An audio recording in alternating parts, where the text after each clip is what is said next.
Well, it's a lonely existence. It's hard. You know, you try to put on your best face, but sometimes it's not easy, you know. You know, you gotta be a good actor. And Joe Bassiano is as good as they come.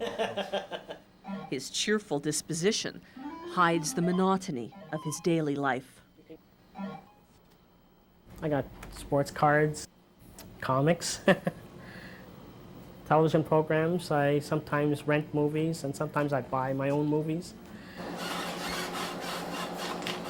Bassiano is a dwarf. His arms and legs are so short, even going to the bathroom is difficult. But worst of all, he can't walk. You never really get used to being in a wheelchair. You tolerate it, you never learn to accept it. So if there's any chance for any miracle, you take it, you know? For him, that miracle is an operation invented back in the 50s by a Russian doctor. Gabriel Ilizarov used this cumbersome contraption to literally stretch limbs and correct severe deformities. The Ilizarov technique came to North America 10 years ago.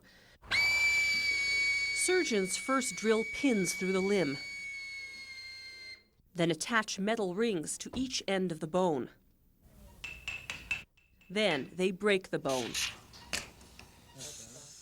After the operation, the patient adjusts the metal rings to pull the break slightly apart.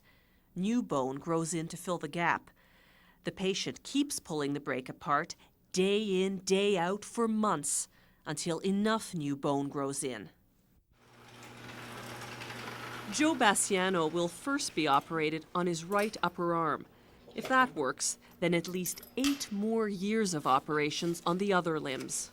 8 years is a long time. I'm 37. I'll be 45 by the time I'm finished. I lost my youth. The doctor has warned him not to expect the surgery to change his life. But Bassiano isn't listening. I hope I'll be less dependent on other people and maybe get married, and have a social life. I don't know any other way out. You know, nobody can wave a magic wand and make me proportionate, you know. I just have to do it on my own. And this is my magic wand, this operation. Okay, Joe, we're going to continue with this lengthening. The way he sees it, his fairy godfather waving that wand is his orthopedic surgeon, Dr. Nicholas Newman. It's the day after the operation, and Newman's come to show him how to stretch his arm. What we're going to do is lengthen your screws. Here we start the process, and we're going to do this at 1/4 of a turn twice a day to begin with. 1/4 of a turn, not a turn, complete turn. Twice a day. Okay. That gives us 1/4 of a millimeter twice a day, half a millimeter per day. Okay. Would this then bring it to normal length?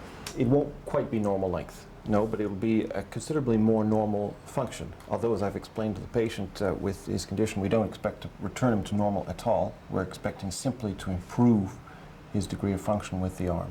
But Joe Bassiano is far more ambitious. So I want to be able to get married and have children. I want to live a normal life. It's a year later. How are you? Hi, come on in, please. And after months in a convalescent home, he's back in his apartment, the proud owner of a longer arm. Quite a bit of distance. I've never had a chance to measure it myself, but I think it's a good 6-7 inch difference. Yeah, because before the operations, both arms were the same length. He can reach much farther now, and that makes many tasks easier. But with this bulky contraption on his arm, he can't dress himself anymore, only cover himself with a beach towel. To go out, he has to call the local health clinic to send someone over to dress him, then undress him once he gets home. And since Joe Bassiano doesn't like to depend on others, he now rarely leaves the house. Well, it's frustrating because I've lost some independence, contrary to what I was hoping to have. I was hoping to gain more independence. He's all the more frustrated because, he says, nobody told him to expect this. And that's the side effect of the Ilizarov technique that's sometimes neglected. Doctors and physiotherapists are there to help patients through the physical ordeal, but rarely call in psychologists or social workers. to help prepare patients for the emotional ups and downs they're bound to face. We'll just find a nice spot in the playroom. Okay. At Montreal's Shriners Hospital for Crippled Children, they believe preparation is essential. Crystal Hawley is undergoing the Ilizarov technique to correct her club foot. I didn't want to get it done How come?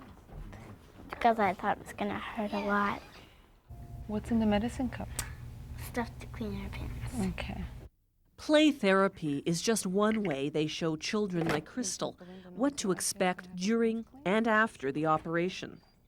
And how many times should Belinda be doing her cleanings? Once a day. Once a day. At the same time, therapists get a chance to size up the child's mental Can you state. find a pen? We've assessed their child is very fearful. We're able to help them through the process. So we know that once they have the Ilizarov applied, we will know that they will need ongoing support. Tell me what you see here. They teach the children and their families to have realistic expectations. Some children will think because their foot will be straighter, they'll be an Olympic runner. You think it's going to occur overnight. So you have to work the idea of time with him, of daily routine and physio and all this. Hold me tight right here. Right there. All right. They say the child and family must understand that months of wearing the Ilizarov contraption won't always be easy.